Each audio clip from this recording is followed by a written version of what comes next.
Hello, magandang araw po, ma'am sir. Ito po yung makina natin na Brother Silic. 17 stitches siya. Napakaganda po, napakakinis. Japan po to, Japan surplus. Yan. Para matutunan niyo po yung mga iba, mga makakinang na ganito ay tuturo ko sa inyo. Kung baka mayroon kayong mga hindi pa nalaman, pwede kong may turo sa inyo. Napakaganda pa nitong brother. Yan. Ang stitches niya ay 17 stitches. Lahat po yan ng stitches, lahat niya kinukuha. Ito po, simulaan po natin sa paglagay ng sinulid. Ito po, pagka maliit po na sinulid, dito lang po sa taas. Tapos, kung malaki naman po, nasa baba lang po, ganito lang po. Yan po, paglagay. Yan, mayroon po dito siya. Pasok nyo na lang dito. Tapos, kailangan po, pag ipapasok nyo po dito, ay nakaangat yung pinakapaan niya. Yung pressure foot para po maluwag siya dito pagpasok niya po, para sigurado po nakapasok. And yan po, tapos isabit niyo ulit dito, tapos ilabas niyo po yung silik, yung ano niya, take up niya, para may sabit niyo po dito. Yan, sasabit niyo na lang po yan. Ganyan po, diretso pababa po yan. Yan, yan. Tapos ang pasok po ng sinulid po ay nasa harap lang po. Ganyan po.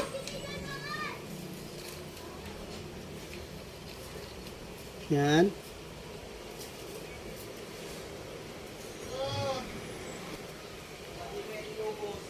Yan po.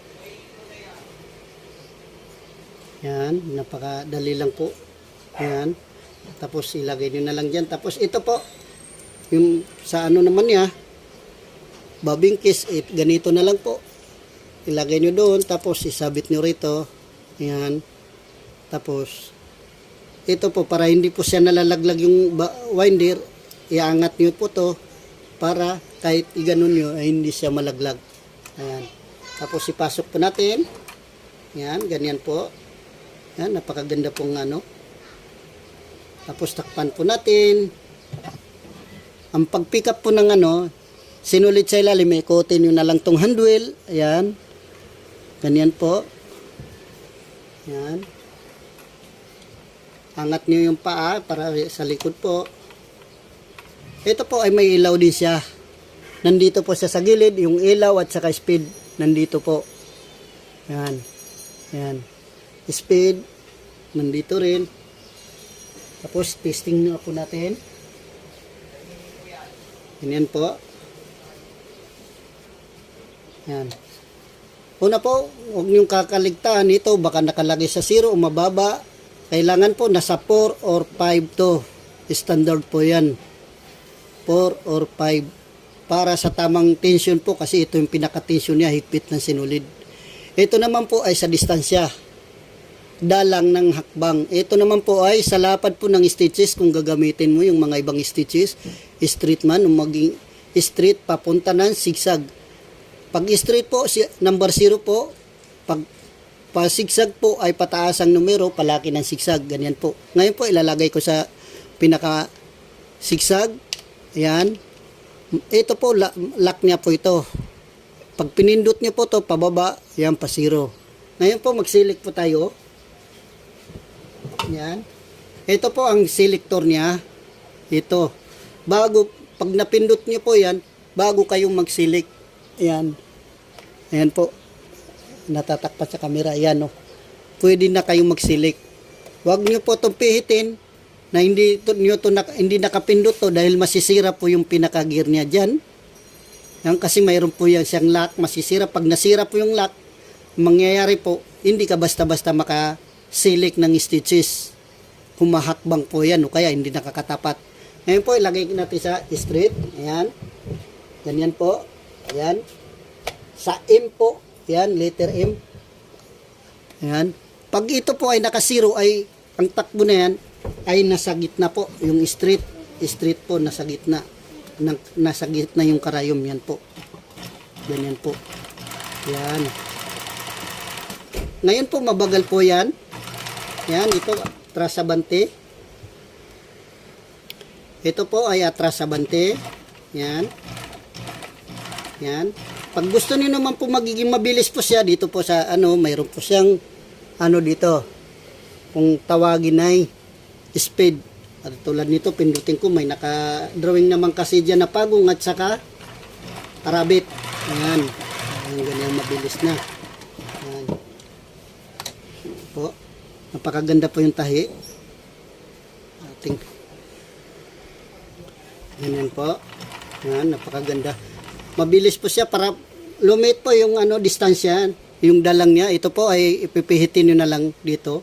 Yan po ang pinakasinsin. Yan. Yan, para maganda po yung niya, takbo ng tahi niya. Ito, atras sa bante. Ulit na lang tayo. Yan. Tapos, ito po, napakaganda po yung tahi niya.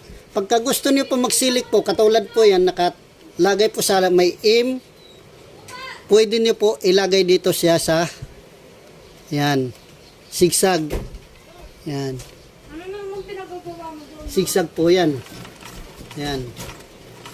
Ganyan. Tapos para gumanda po yung sigsag, pagka sigsag niya, ilagay mo sa 1.5 or 2 para napakaganda po yung tahin niya.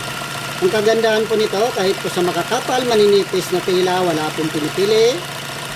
Mga maumano, anong telang kailangan po gamitin, pwede po siya. Yan, napakaganda po. Ito po naman, pag nagsilik po kayo ulit, pag dito po nakalagay po nasa number 10 po, ayan, ang ibig sabihin po, pagka ito naka 0 dito, ang karayom po ay nasa bandang kaliwa po. Ayan.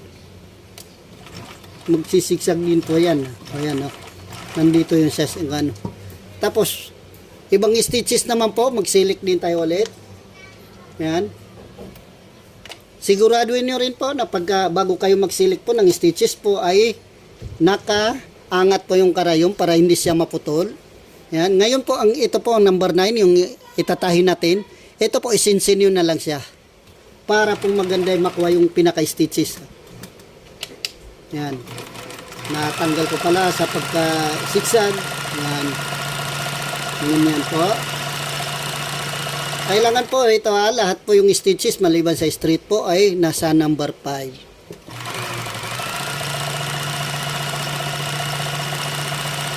Kasi minsan nalilito ako kasi may pusa kasi makulit dito sa tabi ko.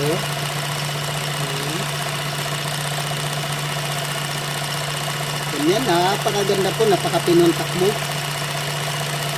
Yan. Pwede po panlaban sa mga tatahin nyo. Yan. Tapos lahat po ng stitches yan. Pare-parehas po yan. Pindutin nyo muna dito. Tapos isilik nyo. O yan, scallop. Yan, napakaganda po. Yan. Nag-iisa lang po ito. Ayun, sa dami-dami pong makina ko, yun, nag-iisa na lang siya. Dumating po na nasa 50 pirasong mahigit. Ito lang po ang nakahalo. Yan. Nag-iisa na lang yung nakahalo na brother silik.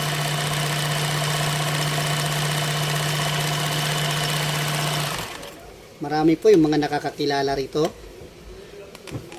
Mga sikat sa Indonesia, Malaysia, Singapore, yung mga ganitong makina, pangtahin nila.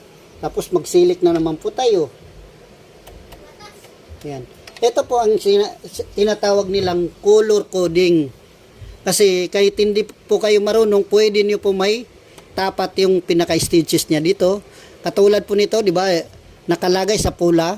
Ang nakalagay dito, pula 1 in 2. Ayan, ganyan. Tapos dito rin, nakalagay dito 3 hanggang 5. Doon po mapupurma yung tahin niya. Kasi pag nilagay mo po sa 0, hindi po makukuha yung tahin niya. Tapos pag nilagay mo sa 4, madalang naman po, hindi mo makukuha rin yung tahin niya. Yan. Ganyan. Napakaganda po. Ang tawagin nila ay color coding. 17 stitches, brother. Silik. Ganyan po. Tapos yung iba naman pong stitches, ayun, yung semi-piping niya, isisilik po natin. Ganyan po, silik lang po kayo. Ngayon po, ang nakalagay dito sa natatapat niya, kulay orange po. Ngayon po, ang nakalagay dito, kulay orange, number 4. Yan, ilagay niyo na lang sa number 4. Tapos dito po, ang nakalagay dito, ayun din, no?